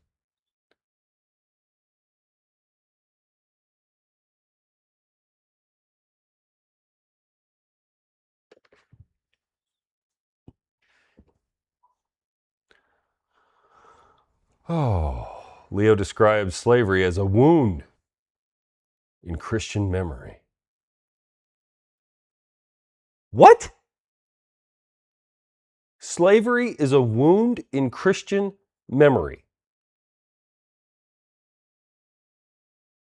Slavery is a wound in everybody's memory. Nobody likes slavery. What is this? What is this? I'm the Pope. Slavery's bad, okay? I'm sorry, because there were Christians that had slaves, okay? What? Who are you? Who are you to apologize for all the Christians that ever owned slaves? And let's be honest, if someone owned a slave, do you really think they were Christian? It's almost as if individuals can make decisions for themselves and that they'll answer to God when that time comes. And I'm Catholic. At least I think I'm Catholic. I hope I'm Catholic. If I have to subscribe to everything the Pope says and rubber stamp it and say, yeah, I'm with the Pope, no matter what, maybe I'm not. But I'm not ever going to stop going to Catholic Church, personally. Spoke of the new forms of slavery due to the digital economy. Now, that's not a bad thing. Talking about new, sex slavery, all that stuff, that is some evil stuff, and I'm glad he's talking about it. Amazing. But again, what is income tax? When you get up to 50%, what is that? I mean, it's socialism.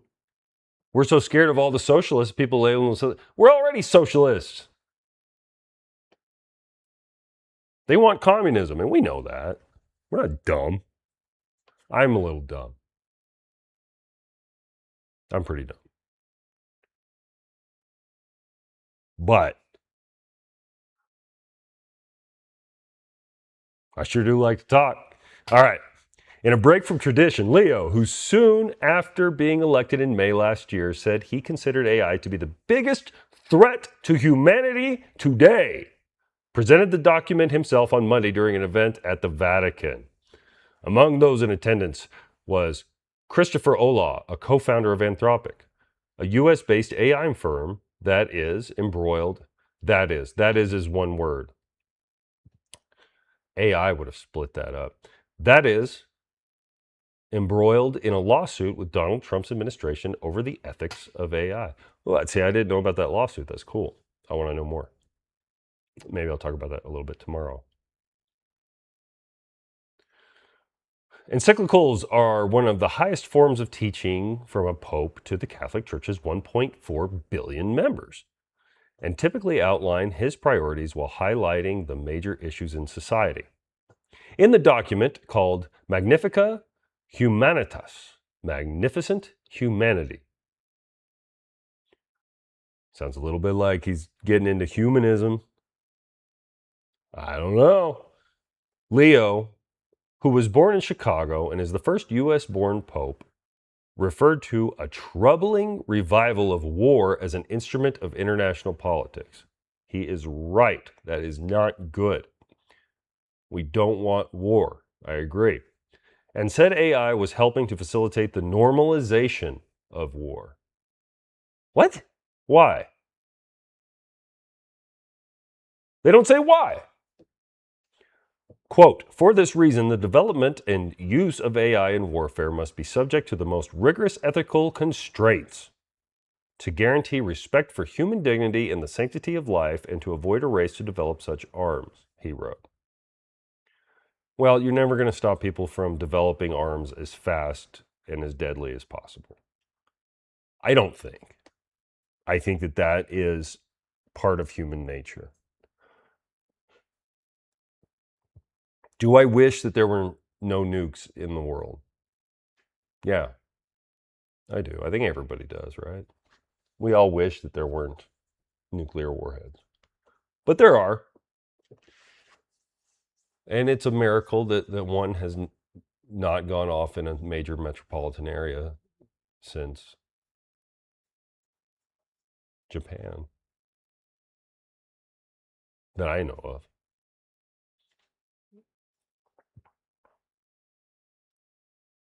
And so, yeah, I mean, there's these normal fears of what if AI takes over? It's undoubtedly going to be put in charge of some nuclear things. Will it get any kind of final say? Gosh, I hope not. And maybe that's what he's talking about. And I understand that. Completely understand it. I'm on board.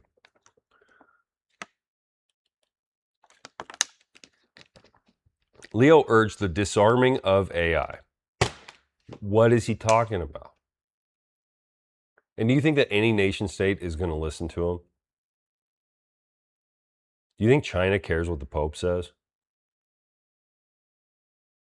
And so at the exact same time that this is going on, not the exact same time, but you've got Matthew McConaughey, who obviously, at least to me, is coming across as a salesman. Now, maybe I'm too conspiratorial about it, and this is just kind of what he said out loud because it is what everybody's thinking. It's what everybody's talking about, so I understand it. But he's talking about either a world constitution or a new constitution in the United States.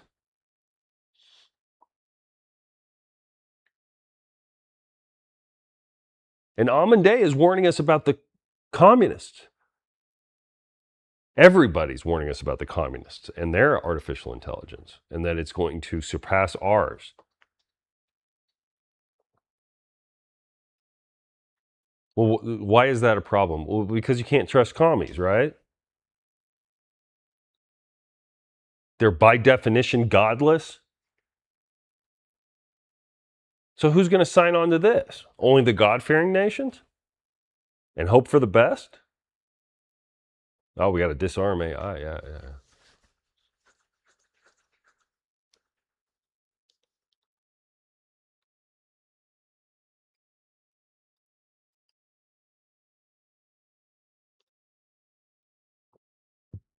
There's more to all of this. I don't know. I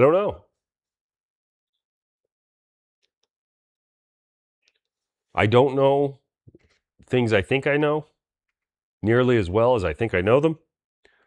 And I sure as heck don't know what I don't know. It's got to be vast. It's got to be just almost infinite, the level to which I don't know what I don't know.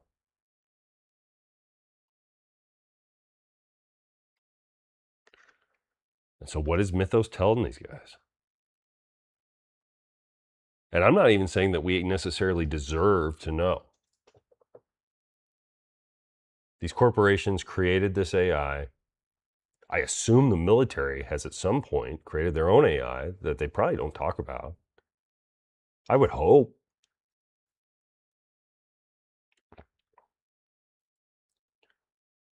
And I'm not saying that we deserve to be privy to it. But if the government gets involved and starts dictating what it can or cannot say to us, that's a different story. That's the point where, again, put it on the House floor. Bring the lever down to the House floor. Mythos. Maybe it's got like something like the original PlayStation sound when it cranks up.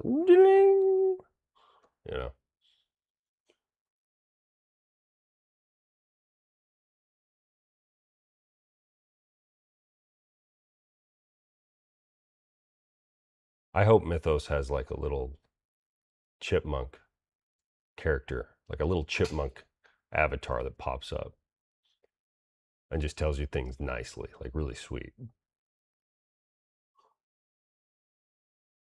By our estimations, there will be another Carrington event in 3 years.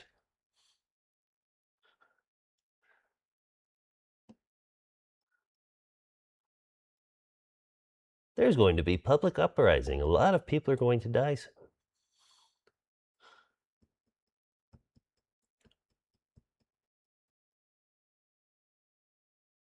I don't know. I don't know. I don't know. I'm being stupid. I am stupid. There's comfort in that. But I'm not this stupid. I'm not this stupid where you know the Pope gets to tell me about AI and disarming it. Why does he get to do that?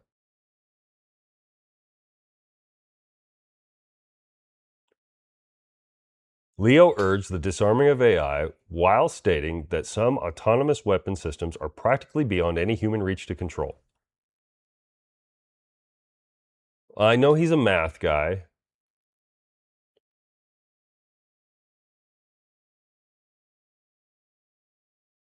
If there are autonomous weapon systems that are practically beyond any human reach to control, yeah. Can we talk about that very seriously? Is that a true statement? I don't. Let's ask AI.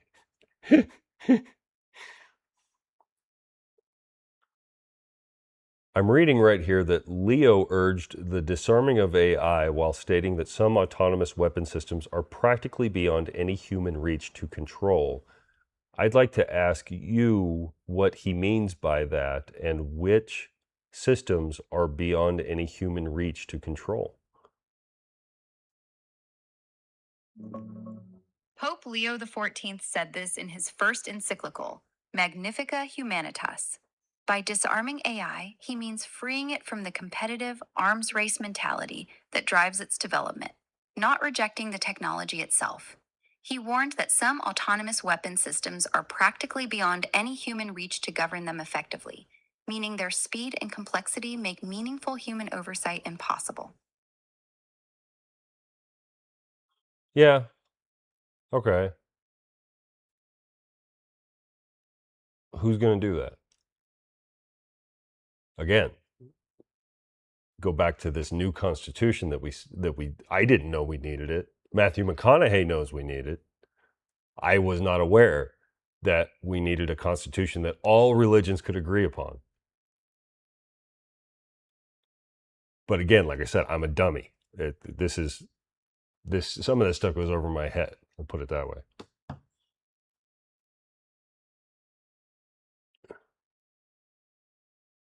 Disarming AI means freeing it. Now we want to free AI. Before we wanted to constrain it, but we actually need to free it from the mentality of armed competition, he wrote. To disarm does not mean rejecting technology, but preventing it from dominating humanity. Well, okay, I like that. Yeah, let's prevent it from dominating humanity. I agree. Rubber stamp. Amazing. Disarming AI means freeing it from the mentality of armed competition. In what universe?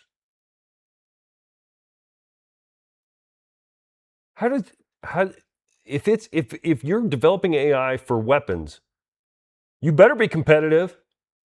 I'm being dumb.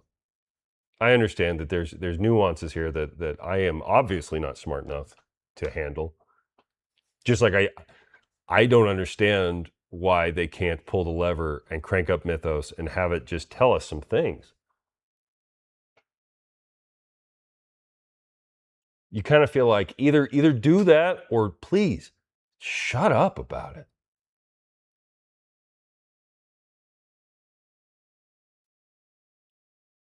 Can we quit with the fear porn?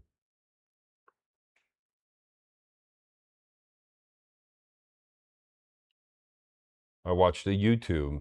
It was, sold to me or suggested about the 12 ways AI could destroy humanity. And I understand futurists have been thinking about this stuff, thinking hard, and I think that it's always worth listening to these guys, the Kurzweils, the Musks. You want to listen. Musk flat out said he thinks this is so much more dangerous than nuclear technology. Okay. I'm not saying it's not.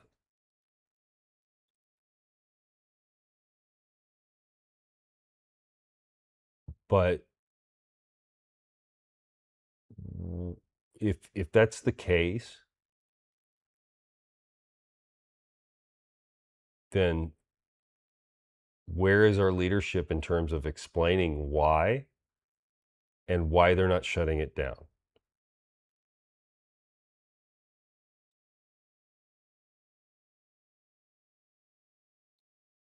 I guess I thought AI would be like Iron Man's Jarvis, where it's like a little buddy you hang out with, you talk to it, and it can maybe open your door for you or lock your doors, or I thought Siri, when Siri first came out, I thought Siri would be so far beyond what she's capable of doing right now. I'll ask Siri some basic questions and she's like, I don't know, but I Googled it for you. Just click here.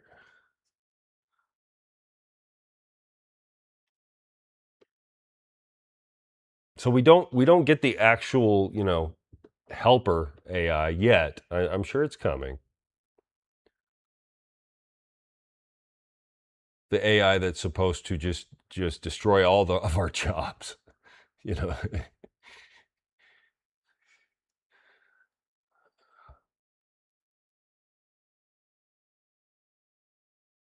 But we're gonna talk endlessly about how it's going to actually destroy all of humanity.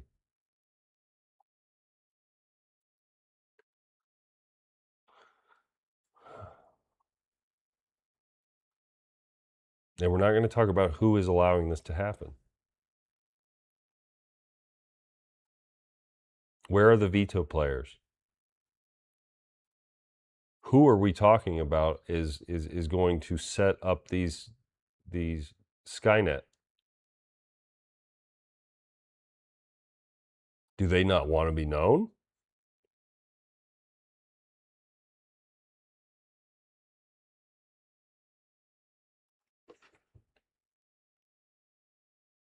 And why does it take the Pope to step in and say, "Hey guys, we gotta slow this down and constrain it"?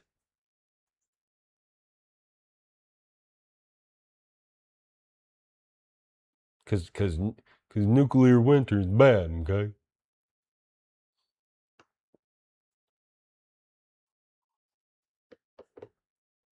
I don't know. Disarming AI means freeing it from the mentality of armed competition. Freeing it from that mentality. How does he... What? What does that mean? What does that mean? The Chinese are hearing this. They read about this. They listened to the speech and they went, "That's right. That's right. Let's go ahead and just start disarming this shit. We've taken it too far, guys."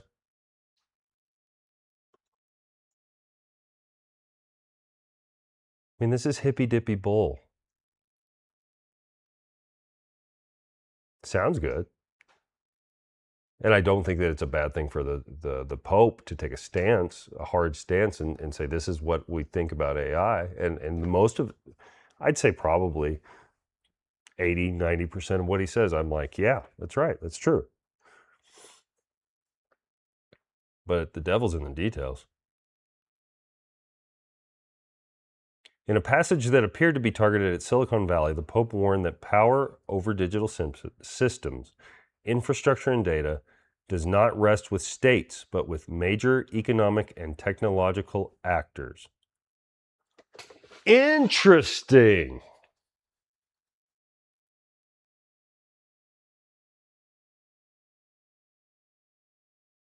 So it's not up to the nation states. You can't blame the people making the laws. It's these free people that are creating new technologies that are pushing us forward. There might be some bad ones in there. Might be some evil dudes.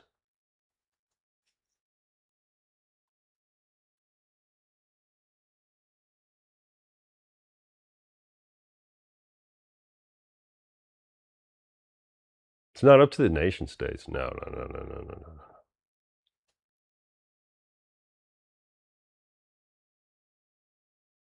It's interesting. That is fascinating. I'm going to read it again. In a passage that appeared to be targeted at Silicon Valley, those evil capitalists, those evildoer capitalists, the Pope warned that power over digital systems, infrastructure, and data. Yeah, that's where our problem lies, is in the companies that are their sole mission is to create wealth. And if you understand economics on any level, you know that when free people create wealth, it creates more wealth, and more so, and so on and so forth. You want to you want poverty? Get the government involved. Government oversight. Make sure that the bureaucrats are getting their cut. But he says, no, this isn't about the bureaucrats. This isn't about the bureaucrats. The bureaucrats, they're noble. They're like the aristocrats. They exist to make sure everything goes okay. Much like myself.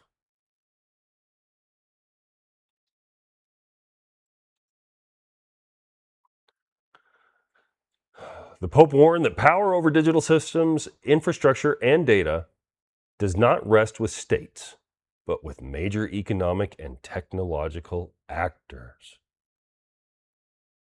Ooh, those capitalists. No wonder he hooked up with Amanday. No wonder he put his faith in the clawed butthole.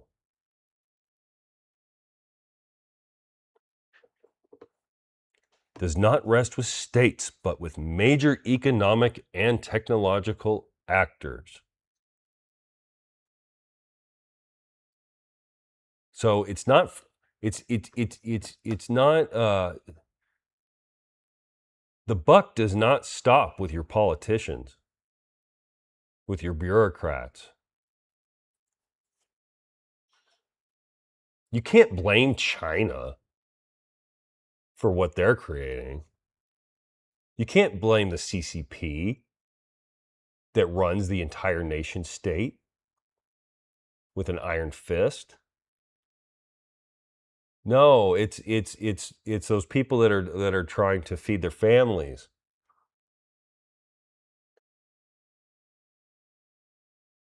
Over in China.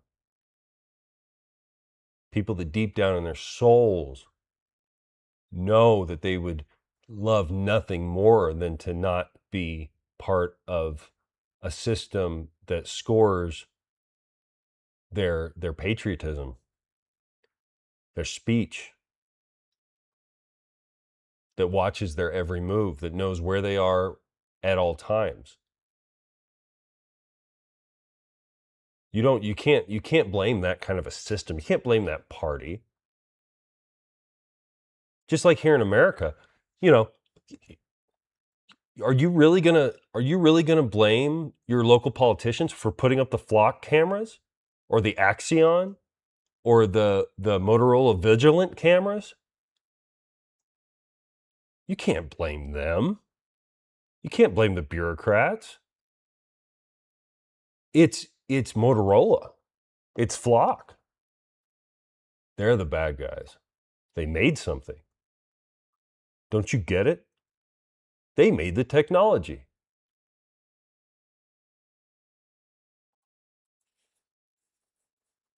It's not the people who decide how the technology is used. No.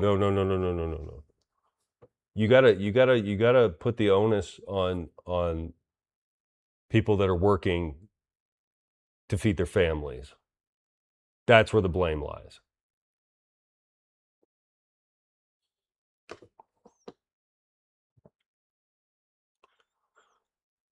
That when such power was concentrated in the hands of the few, in the hands of the capitalists in Silicon Valley, that's the few.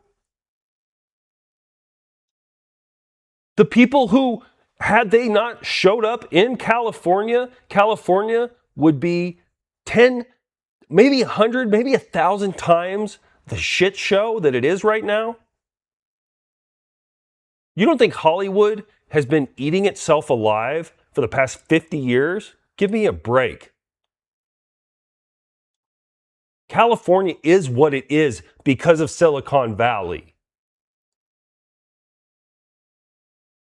California is still standing. California still has a civil society on any level whatsoever because the people of Silicon Valley showed up and they created wealth. They created products. They created things that were useful, things that people needed. And the Pope? I'm Catholic. I respect the seat. I respect what he stands for. There's a direct line from Peter straight down. You can count every single one of these guys. There's been some evil ones. We know for a fact these guys were not good. So it's not that divine grace makes certain that we get this amazing, really intelligent Pope every time. Non-corruptible. Doesn't seem to be, for whatever reason, God wants us to see that every now and again, things can go awry. That not even the church that I believe is the church is immune from human corruption, is immune from the devil getting into those details. The Pope over in Italy is going to tell these handful of really, really freaky smart people who are working their butts off that they've got too much power. You need to stop moving forward. And this stuff is always packaged in, well, we don't want it going haywire. Well, yeah, no kidding. You think the government's got the right people that are smart enough to keep it from going haywire? They're the ones that need to step in? What is he proposing? What's the actual answer there? I don't know. I am a dummy. So don't listen to what I say. Pray about it and listen to your own gut, maybe. I don't know.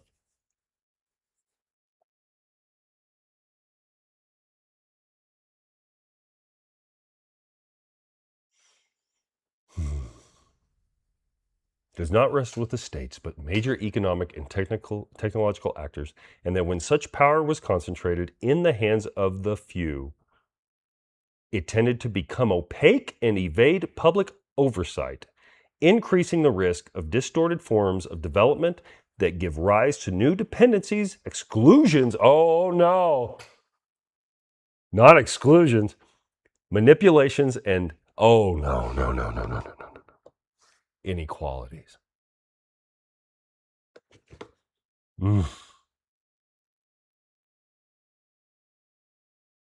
Inequalities. We all know inequality is the most dangerous thing in all of human society, right? It's nothing more scary than somebody having more than you. You deserve to have every bit as much as the next guy.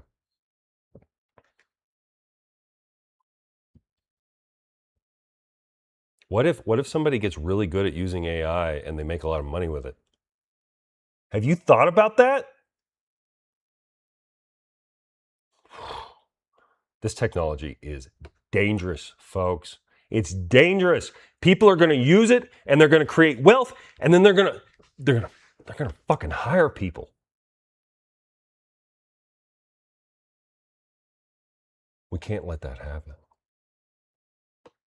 We need to constrain it by freeing it. That's my favorite part. Pope Leo. We're gonna constrain it by freeing it. Anyway, all right, my 2 hours are up.